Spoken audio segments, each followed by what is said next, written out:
इस investment climate statement report का कहना है US says India remains challenging place to do business, urges to minimize bureaucratic hurdles. उन्होंने ये कहा भी इससे करके India remains a challenging place to do business, urging it to foster an attractive and reliable investment climate by reducing barriers to investment and minimizing the bureaucratic hurdles. उन्होंने कहा भी it also referred to the removal of special constitutional status from the state of Jammu and Kashmir and the passage of Citizenship Amendment Act. New protectionist measures including increased tariffs, procurement rules that limit competitive choices, sanitary and phytosanitary measures not based on science, and Indian specific standards not aligned with international standards, effectively closed off producers from global supply chains and restricted the expansion in bilateral trade. ਹੁਣ ਇਹਦੇ 'ਚ ਉਹਨਾਂ ਨੇ ਇਹ ਤਾਂ ਨਹੀਂ ਕਿਹਾ ਵੀ ਨਾਟ based on science ਕੀ ਆ, ਉਹ ਕਹਿੰਦੇ ਹੋਣੇ ਵੀ ਇਹ ਤਾਂ ਗਊ ਮੂਤਰ ਔਰ ਗੋਹਾ ਵੇਚੀ ਜਾਂਦੇ ਨੇ। ਵਾਧੂ ਦੀਆਂ ਉਹਨਾਂ ਨੇ ਉੱਤੇ ਜਿਹੜੀਆਂ ਉਹ ਚੁੰਗੀਆਂ ਲਾਈਆਂ ਹੋਈਆਂ ਨੇ ਔਰ ਇਸ ਕਿਸਮ ਦੇ ਰੂਲ ਬਣਾ ਦਿੱਤੇ ਨੇ ਕਿ ਕੰਪੀਟੀਟਿਵ ਚੋਇਸ ਨਹੀਂ ਹੈ। ਉਹਦੇ 'ਚੋਂ ਰਾਮਦੇਵ ਔਰ ਅੰਬਾਨੀ ਅਡਾਨੀ ਇਹਨਾਂ ਨੂੰ ਉਹਨਾਂ ਨੇ ਅੱਗੇ ਕੀਤਾ ਔਰ ਅਨਸਾਇੰਟੀਫਿਕ ਜਿਹੜੀਆਂ ਚੀਜ਼ਾਂ ਉਹਨਾਂ ਦੀ ਪ੍ਰਮੋਸ਼ਨ ਔਰ ਜਿਹੜੇ ਉਹਨਾਂ ਦੇ ਪ੍ਰੋਡਿਊਸ ਨੇ ਉਹ ਇੰਟਰਨੈਸ਼ਨਲ ਜਿਹੜੇ ਸਟੈਂਡਰਡ ਨੇ ਉਹਦੇ ਬਰਾਬਰ ਨਹੀਂ ਖਲੋਂਦੇ। ਵਾਹਿਗੁਰੂ ਜੀ ਕਾ ਖਾਲਸਾ ਵਾਹਿਗੁਰੂ ਜੀ ਕੀ ਫਤਿਹ। अस्सलाम वालेकुम आदाब बरजमा ਤੁਹਾਡੀ ਹੋਸਟ ਨੀਲਮ ਕੌਰ ਤੇ ਮੈਂ TV 84 ਦੇ ਸਾਰੇ ਦਰਸ਼ਕਾਂ ਤੇ ਸਰੋਤਿਆਂ ਨੂੰ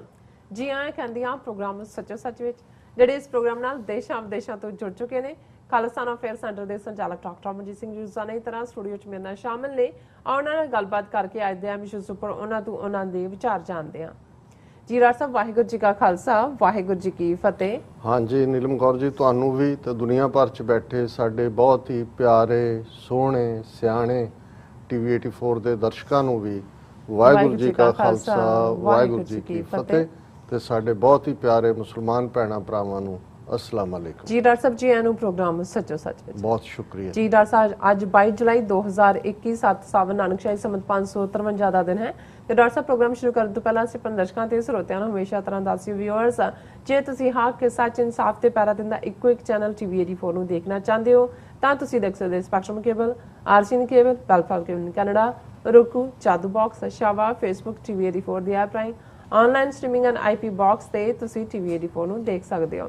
ਵੀਅਰਸ, ਜੇ ਤੁਸੀਂ TV 84 ਨਾਲ ਜਾਂ ਪ੍ਰੋਗਰਾਮ ਸੱਚੋ ਸੱਚ ਨਾਲ Facebook ਰਾਹੀਂ ਜੁੜੇ ਹੋ ਤਾਂ ਇਸ ਨੂੰ ਵੱਧ ਤੋਂ ਵੱਧ ਲਾਈਕ ਕਰੋ ਤੇ ਸ਼ੇਅਰ ਕਰੋ ਅਤੇ ਨਾਲ ਹੀ YouTube ਤੇ ਸਬਸਕ੍ਰਾਈਬ ਵੀ ਕਰੋ। ਇਹ ਵੀ ਦੱਸ ਦਿਓ ਕਿ ਤੁਸੀਂ TV 84 ਦੀ ਐਪ ਨੂੰ ਐਂਡਰੋਇਡ ਐਂਡ ਐਪ ਸਟੋਰ ਤੇ ਡਾਊਨਲੋਡ ਕਰਕੇ ਜੋ TV 84 ਦੀ ਲਾਈਵ ਸਟ੍ਰੀਮ ਹੈ ਉਸ ਨੂੰ ਤੁਸੀਂ 24 ਆਵਰਸ ਦੇਖ ਸਕਦੇ ਹੋ।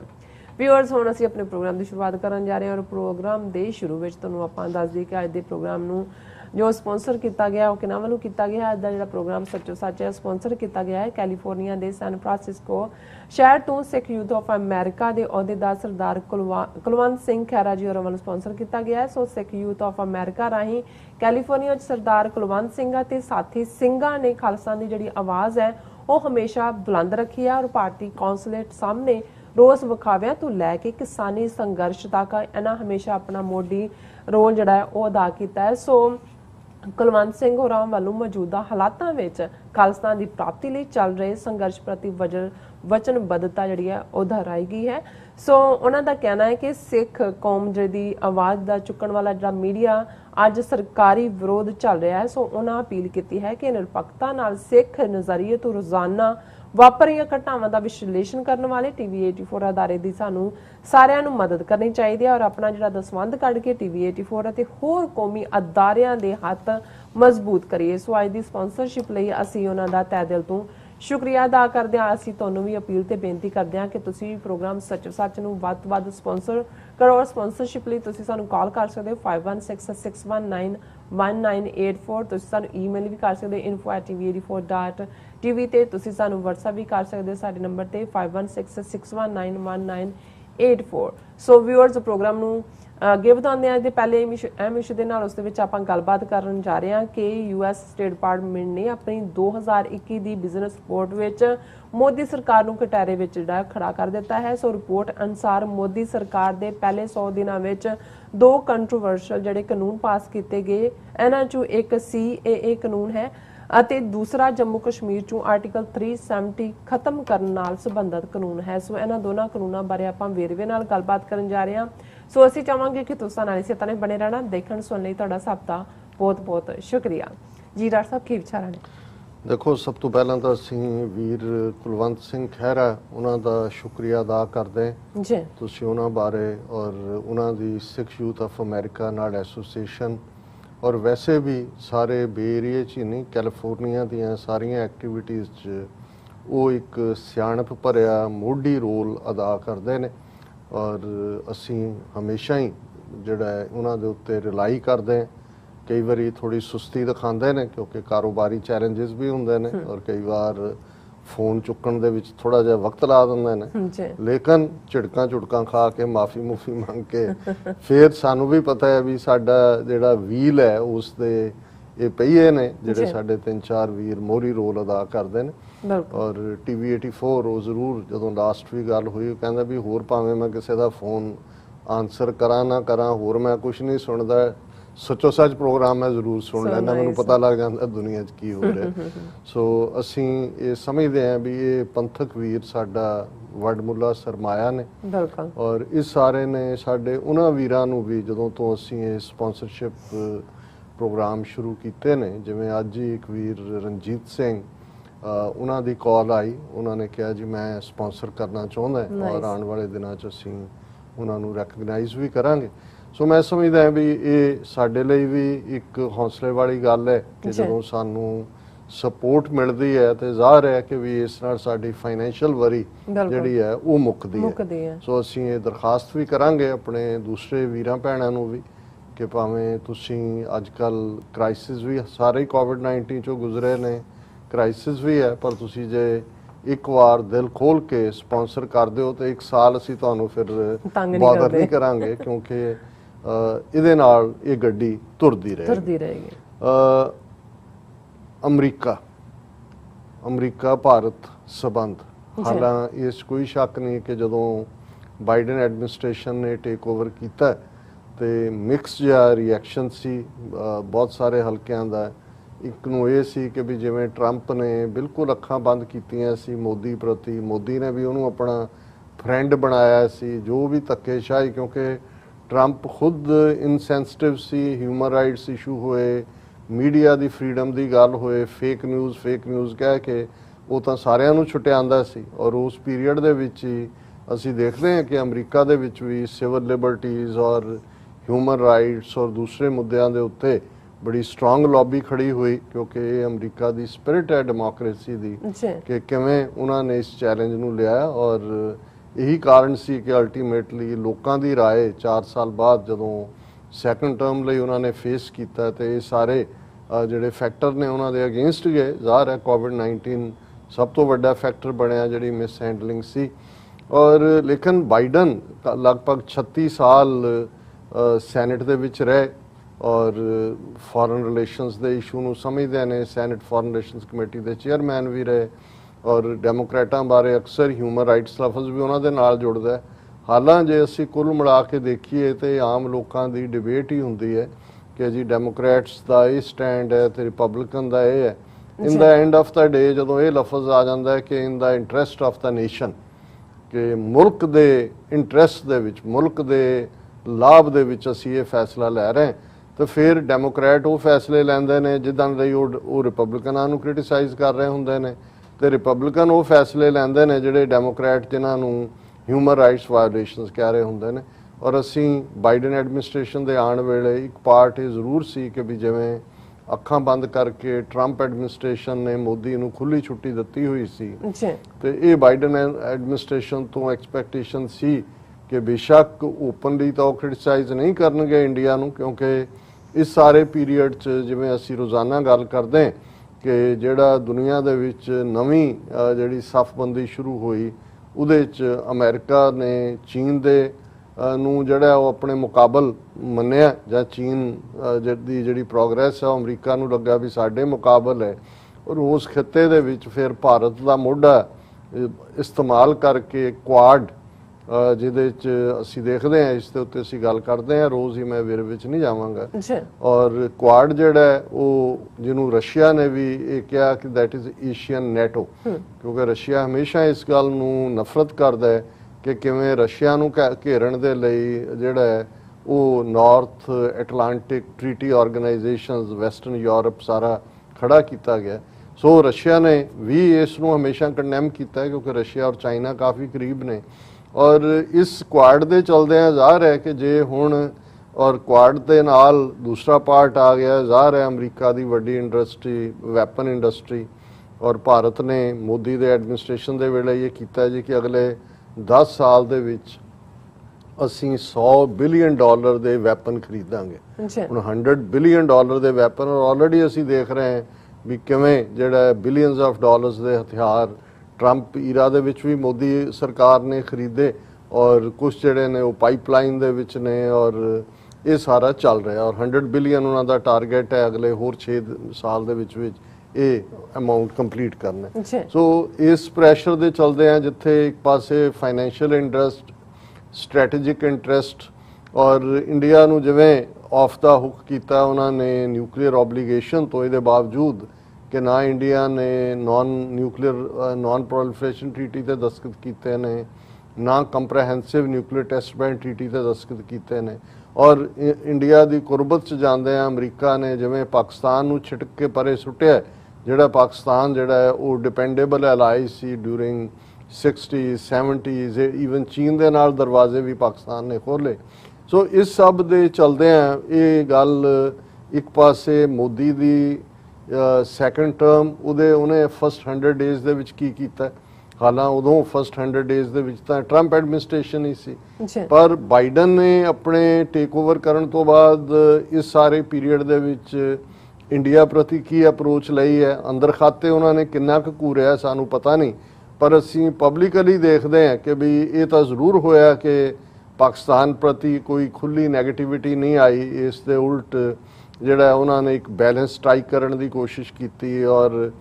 ਉਹ ਟਰੰਪ ਐਡਮਿਨਿਸਟ੍ਰੇਸ਼ਨ ਨੂੰ ਵੀ ਪਤਾ ਸੀ ਕਿ ਜੇ ਤਾਲਿਬਾਨ ਨਾਲ ਗੱਲਬਾਤ ਹੈ ਤਾਂ ਉਹਦੇ ਲਈ ਪਾਕਿਸਤਾਨ ਦੀਆਂ ਸੇਵਾਵਾਂ ਵਰਤੀਆਂ ਗਈਆਂ। ਸੋ ਇਹ ਇੱਕ ਹੈ। ਹਾਲਾਂ ਅਫਗਾਨਿਸਤਾਨ ਨੂੰ ਲੈ ਕੇ ਇਹ ਫਿਕਰ ਜ਼ਰੂਰ ਹੈ ਅਮਰੀਕਾ ਨੂੰ, ਔਰ ਇਸ ਦੇ ਲਈ ਪਾਕਿਸਤਾਨ ਤੇ ਬੈਕ ਚੈਨਲ ਪ੍ਰੈਸ਼ਰ ਵੀ ਹੈ ਕਿ ਇਹ ਜਿਹੜਾ ਉੱਥੇ ਕੁਛ ਨਾ ਕੁਛ ਡਾਇਲੋਗ ਇੰਟਰਾ ਅਫਗਾਨ, ਔਰ ਦੂਸਰਾ ਇਹ ਰਾਹੀਂ ਹੋਏ ਇਹ ਨਾ ਹੋਏ ਕਿ ਤਾਲਿਬਾਨ ਜਿਹੜਾ ਉਹ ਬਾਈ ਫੋਰਸ ਸਾਰਾ ਰਹਿੰਦਾ ਅਫਗਾਨਿਸਤਾਨ ਅੱਧਿਓਂ ਜ਼ਿਆਦਾ ਤਾਂ ਉਹਨਾਂ ਨੇ ਆਲਰੇਡੀ ਉਹਨਾਂ ਦੇ ਕੋਲ ਹੈ ਉਹ ਲੈ ਲੈਣ। ਹੁਣ ਇਸ ਸਾਰੇ ਦੇ ਚਲਦੇ ਆ ਅਸੀਂ ਥੋੜਾ ਬਹੁਤ ਇਹੀ ਸਮੈਲ ਕਰ ਸਕਦੇ ਹਾਂ ਅਮਰੀਕਨ ਨੀਤੀ ਤੋਂ ਕਿ ਕੀ ਚੱਲ ਰਿਹਾ, ਪਰ ਮੈਨੂੰ ਨਹੀਂ ਲੱਗਦਾ ਕਿ ਕੋਈ ਚੇਂਜ ਜਿਹੜੀ ਹੈ ਇਹਦੇ ਬਾਵਜੂਦ ਕਿ ਡੈਮੋਕ੍ਰੈਟਿਕ ਪਾਰਟੀ ਦੇ ਹੀ ਕਾਂਗਰਸਮੈਨਾਂ ਦੀ ਜਿਹੜੀ ਹੈ ਇਨੀਸ਼ੀਏਟਿਵ ਦੇ ਉੱਤੇ ਜਦੋਂ ਆਰਟੀਕਲ 370 ਅਬੋਲਿਸ਼ ਕੀਤਾ, US ਕਾਂਗਰੈਸ਼ਨਲ ਹੀਅਰਿੰਗ ਹੋਈਆਂ, ਜਾਂ ਈਵਨ ਖੁਦ ਜਿਹੜੀ ਵਾਈਸ ਪ੍ਰੈਜ਼ੀਡੈਂਟ ਇਹਦਾ ਇੱਕ ਮਜ਼ਬੂਤ ਸਟੈਂਸ ਹਿਊਮਨ ਰਾਈਟਸ ਦਾ ਰਿਹਾ ਹੈ, ਕਮਲਾ ਹੈਰਿਸ ਦਾ, ਇਸ ਤੋਂ ਇਲਾਵਾ ਵੀ ਜਿਹੜੇ ਨੇ ਪ੍ਰੋਮੀਨੈਂਟਲੀ ਇਹ ਸਾਰੇ ਯੰਗਰ ਡੈਮੋਕ੍ਰੈਟ ਬ੍ਰਿਗੇਡ ਦੇ। ਲੇਕਿਨ ਅਜੇ ਤੱਕ ਅਸੀਂ ਕੋਈ ਵੀ ਕਸ਼ਮੀਰ ਦੇ ਮੁੱਦੇ ਤੇ ਵੀ ਕੋਈ ਪਾਲਿਸੀ ਲਾਈਨ ਨਹੀਂ ਦੇਖੀ। ਹਾਲਾਂ ਇਹ ਇੱਕ ਗੱਲ ਜ਼ਾਹਰ ਹੈ ਕਿ ਬਾਈਡਨ ਐਡਮਿਨਿਸਟ੍ਰੇਸ਼ਨ ਲਈ ਇੰਡੀਆ ਟੌਪ ਪ੍ਰਾਇੋਰਟੀ 'ਚ ਹੈ। ਇਹੀ ਕਾਰਨ ਹੈ ਕਿ ਵੀ ਅਮਰੀਕਨ ਫੌਜੀ ਜਨਰਲ ਦੀ ਵਿਜ਼ਿਟ ਹੋਏ, ਉਹਨਾਂ ਦੇ ਸੈਕਟਰੀ ਆਫ ਡਿਫੈਂਸ ਜਿਹੜੇ ਨੇ ਉਹਨਾਂ ਦਾ ਜਾਣਾ, ਔਰ ਹੁਣ US secretary of state Antony Blinken ਜਿਹੜੇ ਨੇ ਉਹ ਜੁਲਾਈ ਦੇ ਲਾਸਟ ਵੀਕ 'ਚ ਇੰਡੀਆ ਜਾ ਰਹੇ ਨੇ। ਔਰ ਇਸ ਨੂੰ ਈਵਨ ਇਵੇਂ ਦੇਖਿਆ ਜਾ ਰਿਹਾ ਕਿਉਂਕਿ ਇਹੀ ਉਹ ਦਿਨ ਨੇ ਜਦੋਂ ਅਫਗਾਨਿਸਤਾਨ ਦਾ ਜਿਹੜਾ ਚੀਫ ਹੈ ਫੌਜ ਦਾ ਲੈਫਟੀਨੈਂਟ ਜਨਰਲ ਵਲੀ ਮੁਹੰਮਦ ਅਹਿਮਦਜ਼ਾਈ, ਉਹ ਵੀ ਦਿੱਲੀ ਉਹਨਾਂ ਦਿਨਾਂ 'ਚ ਹੀ ਹੋਣਾ। ਸੋ ਇਹ ਵੀ ਇਸ ਦੇ ਉੱਤੇ ਕਿਆਸ ਰਾਈਆਂ ਨੇ ਕਿ ਵੀ ਇਹ ਵਿਜ਼ਿਟ ਦੀਆਂ ਡੇਟਸ ਇਸ ਤਰੀਕੇ ਨਾਲ ਹੀ ਪਲਾਨ ਕੀਤੀਆਂ ਜਾ ਰਹੀਆਂ ਕਿ ਤਾਂ ਕਿ ਇਹ ਅਫਗਾਨਿਸਤਾਨ ਦਾ ਫੌਜੀ ਚੀਫ ਔਰ ਅਮਰੀਕਾ ਦਾ secretary of state Antony Blinken, ਔਰ ਜ਼ਾਹਰ ਹੈ ਭਾਰਤ ਦੇ ਵਿੱਚ ਹੀ ਦਿੱਲੀ 'ਚ ਇਹਨਾਂ ਨੇ ਹੋਣਾ। ਸੋ ਇਹ ਰਾਦਰ ਇੰਡੀਆ ਦੀ ਇੰਪੋਰਟੈਂਸ ਨੂੰ ਇੱਕ ਸਟੈਪ ਉੱਪਰ ਚੁੱਕਣ ਦਾ, ਜਦੋਂ ਕਿ ਨਜ਼ਰ ਵੀ ਆ ਰਿਹਾ ਵੀ ਅਫਗਾਨਿਸਤਾਨ ਦੀ ਗਰਾਊਂਡ ਰਿਐਲਿਟੀ ਕੀ ਹੈ। ਔਰ ਇਸ ਬਾਰੇ ਵੀ ਕਿਹਾ ਜਾ ਰਿਹਾ ਕਿ ਜਿਹੜੀ ਮੀਟਿੰਗ ਹੈ ਇਸ ਦੇ ਵਿੱਚ ਖਾਸ ਤੌਰ ਤੇ ਕੁਆਡ ਸਮਿਟ ਔਰ ਬਾਇਲੇਟਰਲ ਮੀਟਿੰਗਸ ਜਿਹੜੀਆਂ ਹੋਣਗੀਆਂ, ਇਸ ਦਾ ਮੁੱਦਾ ਤਾਂ ਕੁਆਡ ਸਮਿਟ ਦੇ ਨਾਲ ਹੀ ਜੁੜਿਆ ਹੋਇਆ, ਪਰ ਇੰਡੀਆ ਦਾ ਇਹ ਵੀ ਕਹਿਣਾ ਹੈ ਕਿ ਵੀ ਇਹ ਜਿਹੜਾ ਤਾਲਿਬਾਨ ਐਡਵਾਂਸਿਸ ਨੇ ਜਿਹੜੇ US ਟਰੂਪ ਪੁਲ ਆਊਟ ਤੋਂ ਬਾਅਦ, ਇਹ ਵੀ ਇੱਕ ਵਿਸ਼ਾ ਡਿਸਕਸ਼ਨ ਦਾ ਹੋਏਗਾ, ਕਿਉਂਕਿ 3 ਦਿਨ ਦੀ ਵਿਜ਼ਿਟ ਹੈ ਅਫਗਾਨਿਸਤਾਨ ਦੇ ਫੌਜੀ ਚੀਫ ਦੀ। ਸੋ ਇਹ ਜ਼ਾਹਰ ਹੈ ਕਿ ਵੀ ਇਹ ਨਾਲ ਹੀ ਉਹਨਾਂ ਨੇ ਕਿਹਾ ਕਿ ਇਹ ਜਿਹੜਾ US ਔਰ ਇੰਡੀਆ ਰਿਲੇਸ਼ਨਸ਼ਿਪ ਦੇ ਵਿੱਚ ਜਿਹੜੀ ਹੈ Indo Pacific strategy, India is an Arena of importance particularly given increasing tensions between US and China। ਸੋ ਇਹ ਕੁਆਡ ਫੋਕਸਡ ਹੀ ਹੋਏਗਾ। ਔਰ ਇਸ ਦੇ ਨਾਲ ਨਾਲ ਇੰਡੀਆ ਇਹ ਵੀ ਚਾਹੁੰਦਾ ਹੈ ਅਮਰੀਕਾ ਤੋਂ ਕਿ ਟਰੰਪ ਐਡਮਿਨਿਸਟ੍ਰੇਸ਼ਨ ਨੇ ਜਿਹੜਾ ਉਹਨਾਂ ਨੂੰ GSP ਸਟੇਟਸ ਸੀ ਫੇਵਰਡ ਨੇਸ਼ਨ ਵਾਲਾ, ਉਹ ਖਤਮ ਕਰ ਦਿੱਤਾ ਸੀ ਕਿ ਉਹਨਾਂ ਨੇ ਕਿਹਾ ਜੀ ਜੇ ਕੁਇਡ ਪ੍ਰੋ ਕਿਉਂ ਨਹੀਂ ਹੈ, ਤੁਹਾਡੇ ਵੱਲੋਂ ਨਹੀਂ ਆਂਦਾ, ਅਸੀਂ ਉਹਨੂੰ ਖਤਮ ਕਰ ਰਹੇ ਹਾਂ, ਜਿਹੜਾ ਕਿ ਐਕਸਪੋਰਟਸ ਦੇ ਵਿੱਚ ਫਿਰ ਇੱਕ ਹਾਰਮਫੁਲ ਡਿਸੀਜਨ ਹੈ ਇੰਡੀਆ ਦੇ ਲਈ। ਔਰ ਇੰਡੀਆ ਇਹ ਕੋਸ਼ਿਸ਼ ਕਰੇਗਾ ਕਿ ਵੀ ਇਹ ਜਿਹੜਾ GSP ਸਟੇਟਸ ਹੈ ਉਹ ਬਹਾਲ ਕੀਤਾ ਜਾਏ। ਔਰ ਇਸ ਤੋਂ ਇਲਾਵਾ ਜਿਹੜੀਆਂ ਨੇ ਦੋਨੋਂ sides, economic, defence, energy cooperation ਤੇ ਕੋਆਪਰੇਸ਼ਨ ਕੋਵਿਡ-19 ਦੇ ਅਗੇਂਸਟ ਜਿਹੜੀ ਹੈ ਇਹ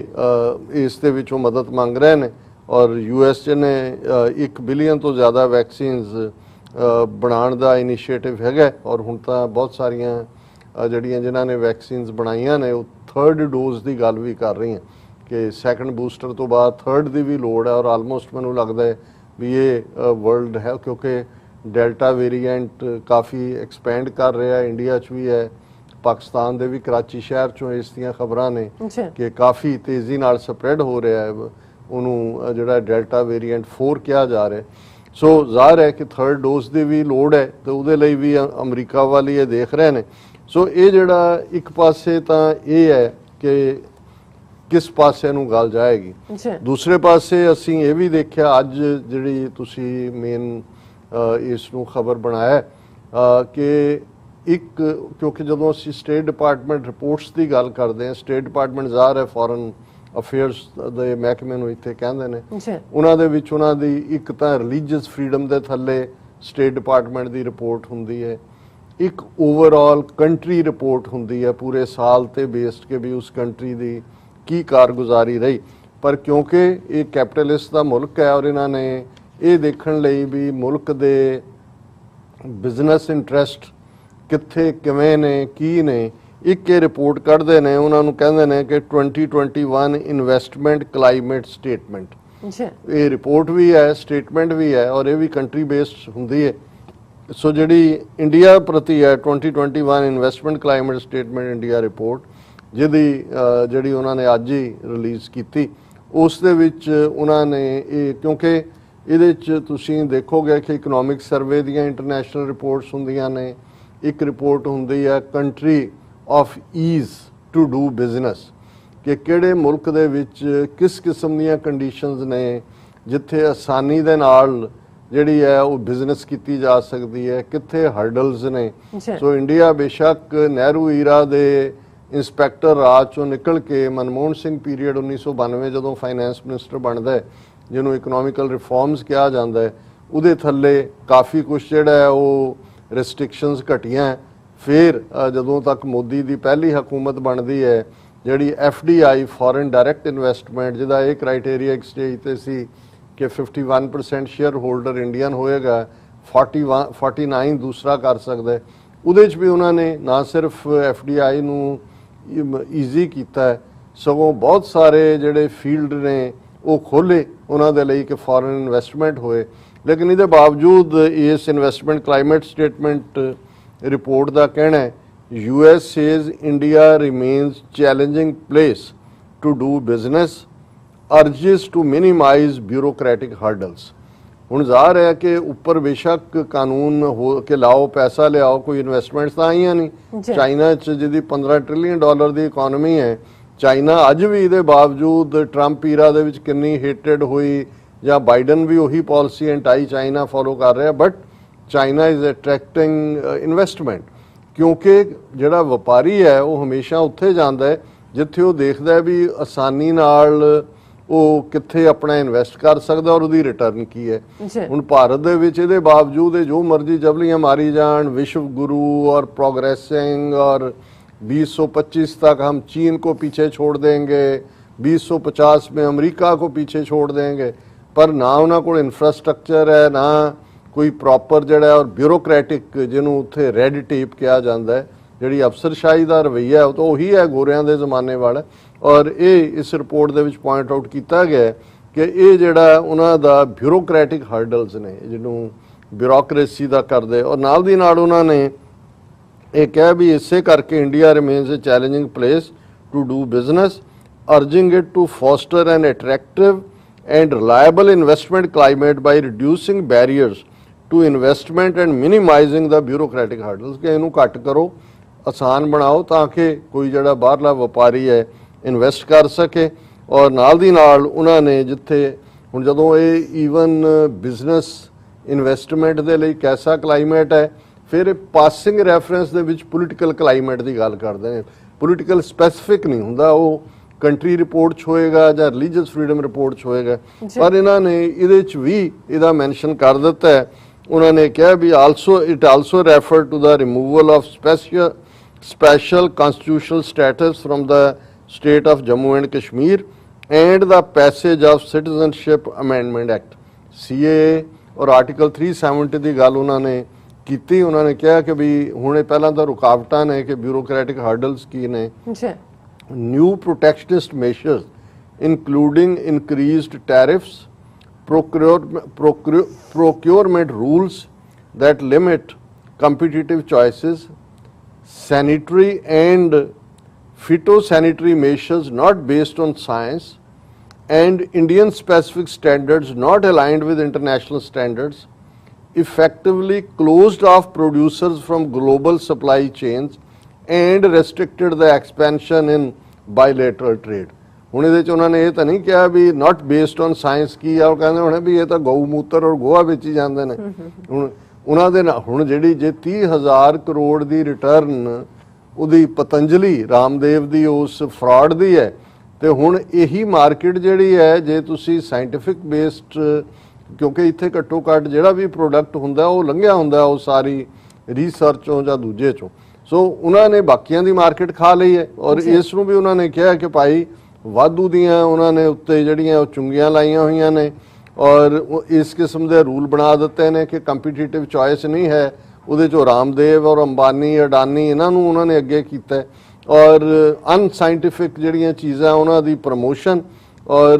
ਜਿਹੜੇ ਉਹਨਾਂ ਦੇ ਪ੍ਰੋਡਿਊਸ ਨੇ ਉਹ ਇੰਟਰਨੈਸ਼ਨਲ ਜਿਹੜੇ ਸਟੈਂਡਰਡ ਨੇ ਉਹਦੇ ਬਰਾਬਰ ਨਹੀਂ ਖਲੋਂਦੇ। ਔਰ ਉਹਨਾਂ ਨੇ ਕਿਹਾ ਵੀ ਇਹੀ ਕਾਰਨ ਹੈ ਕਿ ਜਿਹੜੀਆਂ ਗਲੋਬਲ ਸਪਲਾਈ ਚੇਨਸ ਨੇ ਹੁਣ ਈਵਨ ਵਾਲਮਾਰਟ ਔਰ ਦੂਸਰੇ ਵੀ ਜਿਹੜੇ ਪਹਿਲਾਂ ਬੜੀ ਤੇਜ਼ੀ ਨਾਲ ਸਾਰੇ ਬੰਦ ਕਰ ਰਹੇ ਨੇ ਜਾਂ ਉਹਨਾਂ ਨੂੰ ਲੱਗਦਾ ਨਹੀਂ। ਫਿਰ ਉਹਨਾਂ ਨੇ ਇਹਦੇ 'ਚ ਗੱਲ ਕੀਤੀ ਕਿ ਵੀ ਇਹ ਉਹਨਾਂ ਨੇ ਦੋਨੋਂ ਕਾਨੂੰਨ CAA ਲਿਆਂਦਾ, ਆਰਟੀਕਲ 370 ਖਤਮ ਕੀਤਾ, ਔਰ ਇਹਦੇ ਤੇ ਇੰਡੀਆ ਨੇ ਕਿਹਾ ਕਿ ਜੀ it is their internal matter and no foreign party has any locus standi on issues pertaining to India sovereignty, ਕਿ ਵੀ ਉਹਨਾਂ ਨੇ ਇਹ ਕਾਨੂੰਨ ਕਰਕੇ ਉਹਨਾਂ ਨੇ ਜੇ ਕਿਸੇ ਨੇ ਸਵਾਲ ਚੁੱਕਿਆ ਉਹਨਾਂ ਨੇ ਕਿਹਾ ਜੀ ਨਹੀਂ ਇਹ ਸਾਡਾ ਅੰਦਰੂਨੀ ਮਾਮਲਾ ਹੈ, ਤੁਸੀਂ ਭਾਰਤ ਦੀ ਜਿਹੜੀ ਸੋਵਰਨਿਟੀ ਆ ਉਹਨੂੰ ਚੈਲੰਜ ਨਹੀਂ ਕਰ ਸਕਦੇ। ਫਿਰ ਉਹਨਾਂ ਨੇ ਈਵਨ ਪੋਲਾਈਟ ਲੈਂਗੁਏਜ ਕਿ ਕੋਵਿਡ-19 ਨੂੰ ਵੀ ਕਿਵੇਂ ਮਿਸਹੈਂਡਲ ਕੀਤਾ ਬੀਜੇਪੀ ਸਰਕਾਰ ਨੇ, ਕਿ BJP led government has faced some criticism for its response to recent surge in ਕੋਵਿਡ-19 ਕੇਸਿਸ। ਹੁਣ ਇਸ ਸਾਰੇ ਦੇ ਚੱਲਦੇ ਆ ਜਿਹੜੀ ਇੱਕ ਪਾਰਟ ਜਿਹਨੇ ਮੇਰਾ ਧਿਆਨ ਖਿੱਚਿਆ ਜੀ, ਅਸੀਂ ਦੇਖਦੇ ਹਾਂ ਵੀ ਕਿਵੇਂ American interest ultimately corporate interest ਨੇ। ਹਾਲਾਂ ਕਿਸਾਨ ਲਹਿਰ ਔਰ ਅੱਜ ਪਹਿਲਾ ਦਿਨ ਸੀ, ਉਹਨਾਂ ਨੇ ਕਿਸਾਨ ਪਾਰਲੀਮੈਂਟ ਲਾਈ, ਜੰਤਰ ਮੰਤਰ ਰੋਡ ਦੇ ਉੱਤੇ ਜਾ ਕੇ 200 ਦੇ ਕਰੀਬ ਕਿਸਾਨ ਜਿਹੜੇ ਨੇ ਬੱਸਾਂ ਦੇ ਵਿੱਚ ਗਏ, ਉਹਨੂੰ ਮੀਡੀਆ ਕਵਰੇਜ ਵੀ ਮਿਲੀ ਔਰ 200 ਰੋਜ਼ ਜਾਇਆ ਕਰਨਗੇ। ਘੇਰਨੀ ਤਾਂ ਪਾਰਲੀਮੈਂਟ ਸੀ ਪਰ ਬਿਠਾ ਲਿਆ ਉਹਨਾਂ ਨੇ ਜੰਤਰ ਮੰਤਰ ਤੇ, ਪਰ ਚਲੋ ਘੱਟੋ ਘੱਟ ਫੋਕਸ ਤਾਂ ਹੈ ਗੱਲ ਦਾ। ਹੁਣ ਅਸੀਂ ਦੇਖਿਆ ਵੀ ਇਸ ਪੀਰੀਅਡ 'ਚ ਅਮਰੀਕਨ ਸੈਨੇਟਰਸ ਨੇ ਜਾਂ ਕੁਝ ਕਾਂਗਰਸਮੈਨਾਂ ਨੇ, ਕੁਝ ਹੋਰ ਪੋਲੀਟੀਕਲ ਲੋਕਾਂ ਨੇ, ਇੱਕ ਦੋ ਗਵਰਨਰਸ ਦੇ ਵੀ ਆਏ ਬਿਆਨ